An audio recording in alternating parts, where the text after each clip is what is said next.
Why does my fountain pen make such loud scratching noise when I write? Well, I don't know what you consider to be a loud scratching noise. I've heard some loud and I've heard some really loud. So usually when the pen is making an audible, scratchy sound, it's because the nib tines are out of alignment. So what happens, the way these nibs are designed is if you're looking straight at the pen, you have your two tines of your nib with the iridium tip at the end, and you have the tines, which are supposed to be aligned like this, and then it writes nice and smoothly. Ooh, yes, feels good. If they're out of alignment like that, then it's going to write smoothly in one direction, and in the other direction, it's going to drag, and it's going to hurt. It's going to hurt your soul to have that thing dragging on there. So a lot of times, just properly aligning those tines will fix that, or at least greatly diminish, especially the audible noise of the scratchiness. So I think if it's that obvious, like the louder you're hearing a scratch, that's probably an indication of the worse that it is, which means you're probably even going to see some sort of indentation or impression on the paper, maybe even literally scratching or cutting the paper. So you can see even little paper fibers kind of torn up. You might get some paper fibers that get torn up and get jammed up into your nib, which can then cause flow problems in one direction or another. I've had pens where I've had scratchiness that has torn up the paper fiber, and it kind of jams the paper fiber up into the end and kind of turns it into like a felt tip pen. So it starts to write really wet and broad. It like immediately goes up 3 nib sizes, because I've got all these paper fibers kind of jammed up in the edge of the tip. It spreads the tines apart, increases the flow, and it makes it write like a big Sharpie almost. You know, so that's something you got to watch out for. That, or stuff can get crammed up in there, kind of jam it up and then stop the flow. So one of the two. But that's usually what you have going on there. Properly aligning them can help a lot. Sometimes scratchiness is because it's just not smoothed properly, and it needs to be smooth on something like micro mesh or mylar paper, and you run into some of that stuff. So it could be something like that. Or it could be due to just your own kind of writing angle or rotation or pressure. Sometimes what I see from pens that people are saying are scratchy is really just a matter of their own use of it. Oftentimes it's if their nib size is finer than what they're really going for. So one thing that you can do to increase the flow of your nib is to press harder.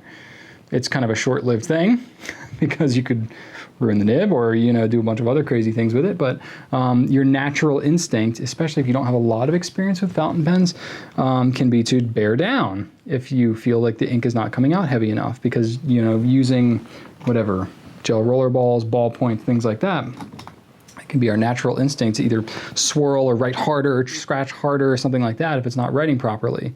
Well, you can do that with a fountain pen, but you might throw the nib out of alignment, you might cause the tines to splay or bend or something like that, and that can definitely increase that scratchiness problem. So you want to make sure you're writing properly. Really, you only need, for a properly tuned fountain pen, you only need pretty much the weight of the pen itself in order for the ink to be able to flow out of it. So you should never really be pressing down onto the pen, otherwise you're risking making your pen feel scratchier by knocking those tines out of alignment.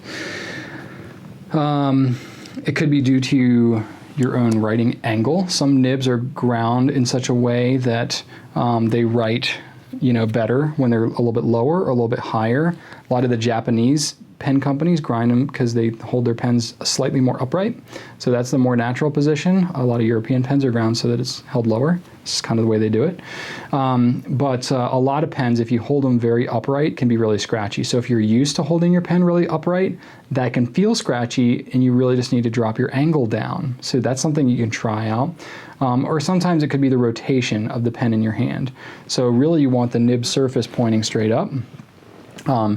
And I've definitely seen this sometimes where the ink flow can be affected, or the scratchiness feeling can be affected by over-rotation, especially if you combine it with pressing down too hard. If you're rotating the nib too much in one direction and then you're pressing too hard, then you're causing that to happen with your nib tines instead of this.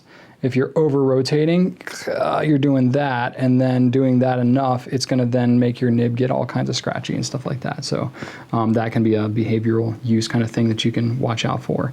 And I especially see that happen when people are writing and certain words, or when you get to a certain part of the page, you can actually twist the pen in your fingers as you're writing, and you may not even realize it. You may set it properly in your hand, and then you start writing, and you're just immediately going like that. Sort of like if you're, if you have a golf swing and you're setting your golf club, and it looks great when you're sitting there, but then when you actually go to do the swing, you realize you're like twisting your hands and completely slicing the ball.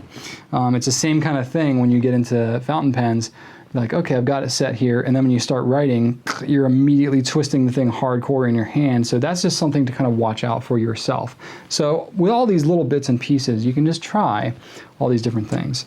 And then to go back to my thought that I'd started earlier, one of the things is if your nib size is too small, you can have a tendency to write with more pressure to try to get it to write broader.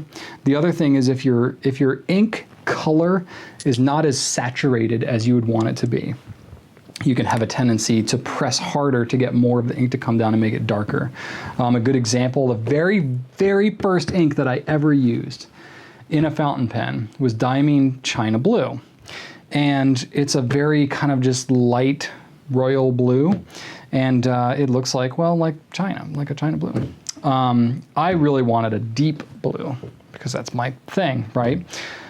So I was trying to constantly press and make that ink into something that it wasn't. It was always more watered down and a weaker, lighter blue than what I really wanted. It wasn't until I then got a darker blue. Actually, when I bought it at a pen show, the DC pen show in 2009, that was my first bottle of ink I ever bought. So I bought an 80 ml bottle of China Blue. And with that, the retailer who's no longer around that I bought it from gave me a 30 ml bottle of Diamine Midnight, which is a much darker blue. So I used the China Blue first, and I was like, I was amazed, like, oh my gosh, this flows so great.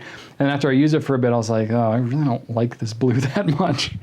So then I used the Midnight after that, and I was like, oh. And then I found I lightened the pressure up a lot after I did that. I was really just naturally wanting a darker color.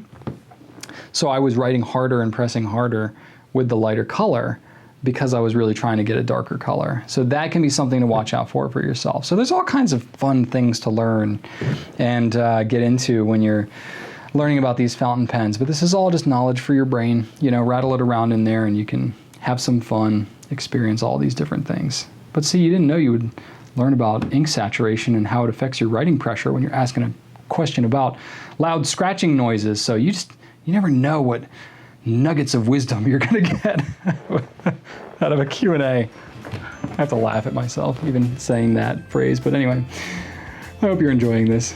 I'm getting a kick out of it.